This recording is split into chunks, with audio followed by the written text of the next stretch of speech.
Esse vídeo é para você que atua em serviço de acolhimento para crianças e adolescentes. É para que a gente possa juntos mergulhar no universo dessa atuação profissional, mas não só com um teor técnico, mas sim também falando sobre esse espaço que nos mobiliza, nos afeta, nos impacta diariamente. Quero trazer aqui profissionais que vão contar para vocês sobre sim um tanto de técnica, mas sim das emoções, do que motiva, do que faz brilhar os olhos todos os dias nesse espaço de acolhimento. Eu me chamo Karina, sou assistente social, formada em 2012 e atuo desde então em serviços de proteção básica e especial, já tendo a experiência de trabalhar com famílias de crianças e adolescentes em serviço de acolhimento. A grande motivação é acreditar que há possibilidade de mudanças, de uma perspectiva diferente sobre a vida dessas famílias, né? Que muitas vezes elas não conseguem entender e se ver como protagonistas da história. Esse é o nosso objetivo. Bom, eu sou o Sérgio, hoje eu tenho 42 anos de idade. Na época que a gente começou, há 5 anos atrás, estava um pouquinho mais novo, né? E na realidade a gente esperou 19 anos até tomar a nossa decisão de poder formar a nossa família e hoje está todos aqui. Bom, meu nome é Jaqueline e tenho 13 anos. Eu sou a Selma, também tenho 42 anos. Eu sou o João, tenho 9 anos. A família de comercial de margarina, né? Não existe família perfeita. Cada um tem um jeito, né? Cada um tem um jeito de ser e a gente entender como lidar com isso. É como atravessar de uma grande passarela, né? Uma ponte onde juntos, conhecendo as dificuldades, que nós possamos ser facilitadores, né? Apoiadores, um espaço de acolhimento, de escuta, né? De mobilidade para eles também, que diante das circunstâncias, do histórico de vida, não tiveram o acesso. Né? Então, mais do que a teoria daquilo que a gente já conhece, de tudo que nos apropriamos para fazer, né? essa intervenção, eu acredito que seja importante mesmo caminhar junto para que eles possam nos ter como uma referência positiva, né? E quem nos dera ser mesmo uma experiência positiva na vida deles. Para mim foi muito bom, porque, como minha mãe e meu pai falaram, foi praticamente para mim como minha primeira mãe, né? Como eu não tinha mãe ainda, para mim foi minha primeira mãe, porque, assim, eu sofria muito, né? Ali, quando eu fui para abrigo, tipo, eu me senti muito acolhida, me senti amada.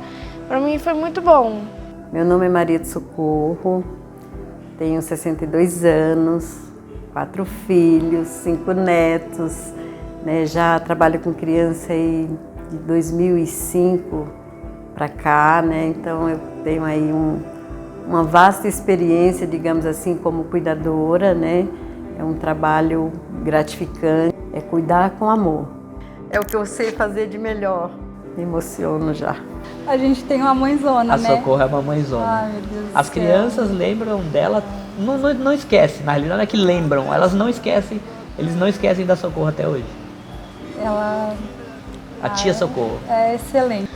Para mim foi um momento único, né? Porque conhecer 2 pessoas que realmente queriam me adotar, que não iam me devolver, para mim foi uma alegria muito grande no meu coração. Eu hoje atuo como psicóloga judiciária na comarca de Sorocaba.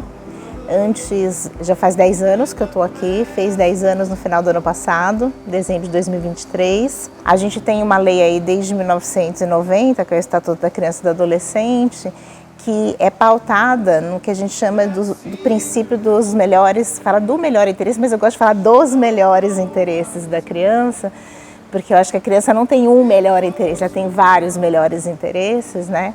E acho que de novo está isso, né? O que é melhor para a criança nessa construção?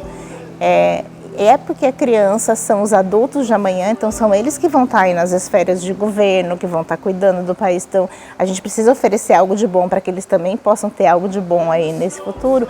Mas não é só pelo futuro, é pelo presente mesmo, né? Por quem as crianças representam, quem elas são hoje, né? O direito de você poder crescer com dignidade, com respeito.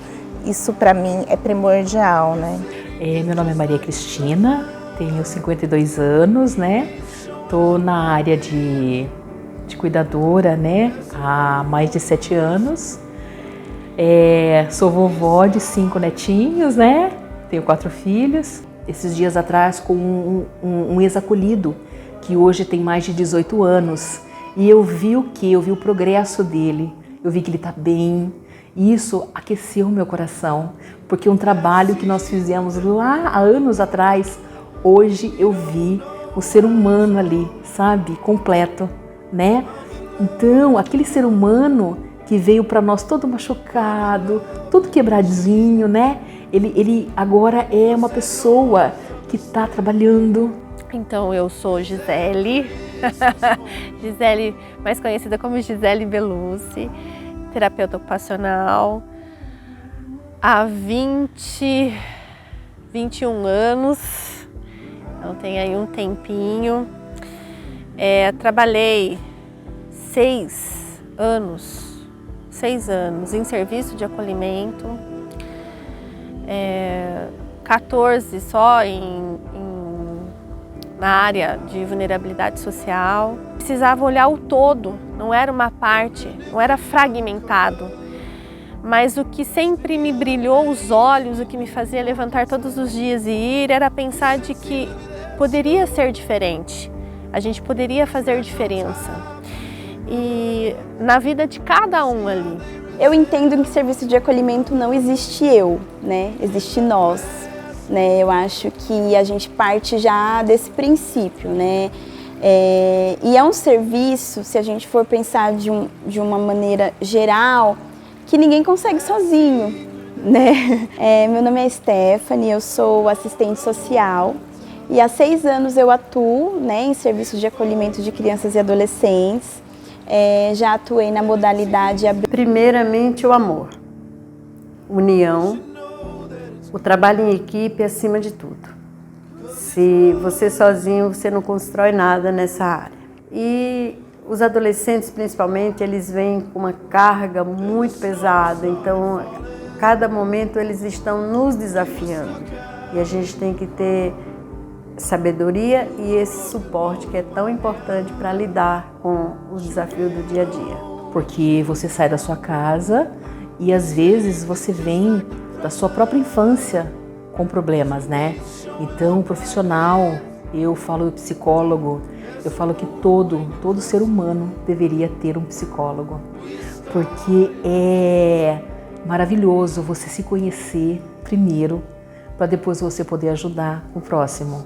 A Shirley foi para mim, assim, a mentora do meu trabalho.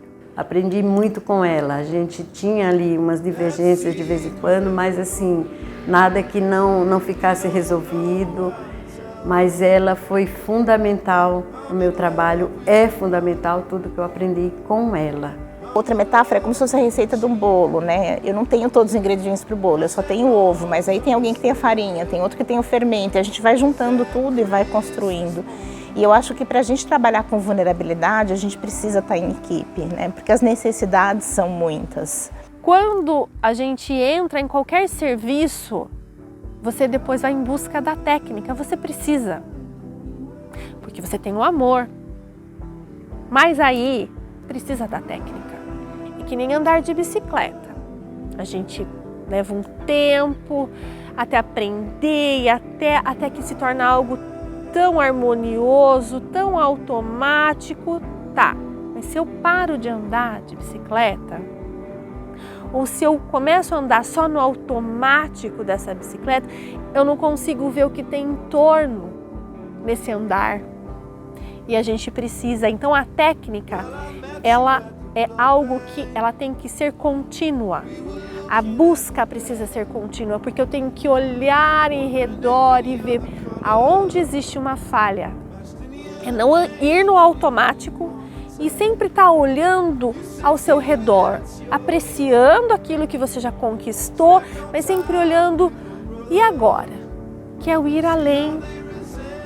Então, é o amor, é a técnica, é a continuidade dessa técnica e o ir além. É nunca parar.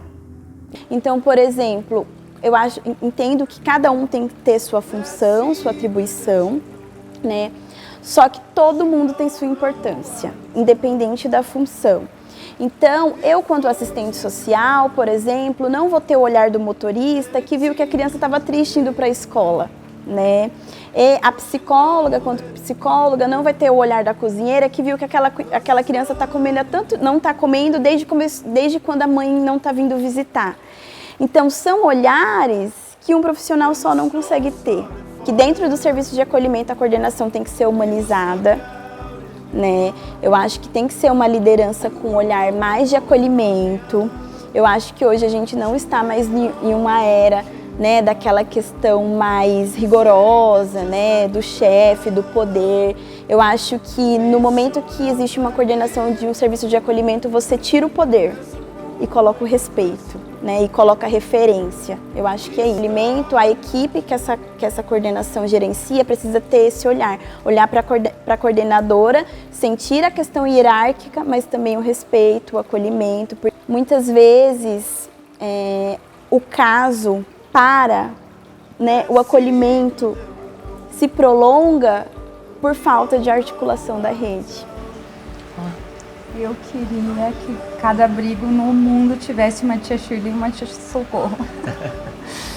Eu queria que todas as crianças tivessem essa oportunidade de ter uma mãe para dar um abraço e um beijo antes da criança dormir, para dar o apoio e a força para ela esperar a família chegar, e para também dar o apoio e a força se a família não chegar, porque infelizmente a gente sabe que para algumas crianças não acontece, né?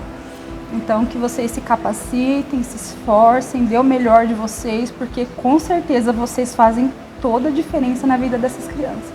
Eu falo que assim, se a gente for ver quanto mede o Monte Everest, que aí é o monte mais alto, né, que existe do mundo, que os alpinistas querem escalar, enfim, ele mede 9 quilômetros. Se você tiver um tênis confortável, uma garrafinha d'água, uma boa companhia, você anda 9 quilômetros em linha reta de boa. Não é muito, gente. 9 quilômetros não é muita coisa. Dá para caminhar. Tem gente que faz maratona mais que isso, né? Neve, avalanche, as intempéries, enfim. Tem um monte de situação que torna escalar o Everest muito difícil. E às vezes a gente acha que a gente só vai dar certo se a gente chegar no cume do Everest e fincar a bandeira, né? E trabalhar com vulnerabilidade, a gente precisa aprender a comemorar cada conquista. Então, às vezes a gente não chega no cume. Trabalhar com vulnerabilidade é isso, é a gente trabalhar em condições difíceis. Então, a gente precisa primeiro, assim, acho que aprender a se apoiar, se incentivar, comemorar os avanços. Então, pode não ser o ideal, pode ser melhor, mas se a gente conseguir o avanço, a gente precisa saber que é um trabalho bem feito e a gente tem que valorizar isso, o trabalho. Então, não é porque a gente não conseguiu fincar a bandeira no cume que a gente vai falar assim, ai, deu tudo errado, né? O que a gente andou, o que a gente caminhou?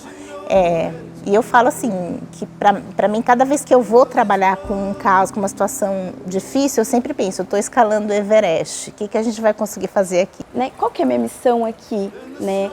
E estratégias, por exemplo, às vezes eu brinco, quando você vê que você está lá no escritório com um monte de relatório para fazer, e atendimento, e visita domiciliar, para, respira e vai tomar um cafezinho com as crianças, né? Aquele de mentirinha na xícara de plástico mesmo. E aí você senta no chão e aí nesse momento aí você volta para esse lugar, né? Eu acho que é nunca perder a essência. A gente tem que sempre saber qual que é a essência e não deixar que as questões burocráticas engulam a gente. E acreditar que coisas boas existem, né? As coisas que dão certo, e compartilhar as coisas que dão certo. E falar, olha, aquela adoção tardia deu certo. Lembra que foi falado que não tinha fila, mas deu certo. Aquela família que estava desorganizada se organizou, a criança voltou. Ai, mas a família de origem não dava certo, mas teve a família extensa. Então, coisas boas acontecem. Eu acho que a gente tem que começar a compartilhar também coisas boas. Na minha jornada em serviço de acolhimento, muitas vezes eu percebi muitos nãos, muitas resistências, muitas dificuldades de profissionais e pessoas com pouco amadurecimento emocional. O Winnicott fala que nós temos quando o bebezinho nasce, ele tem uma tendência inata ao desenvolvimento, ao amadurecimento, né? Pena que poucas pessoas conseguem fazer isso. Pena que poucas pessoas conseguem alcançar tamanha magnitude, tamanho patamar, né? E que de repente nós sejamos esses profissionais que vamos impulsionar ou até mesmo sensibilizar e trazer como agente transformador potência para impotência. Protagonismo para uma posição muitas vezes de vitimização e com certeza, né, ser autor da própria história, né? Eu tenho algumas histórias da minha história, né? Eu posso dizer para vocês como experiência viva de que ser autor da própria história não é tão simples assim, mas com certeza traz uma perspectiva de liberdade, de autonomia, de construção e de infinitas possibilidades. Do tipo aquilo, né? O céu é o limite. É isso.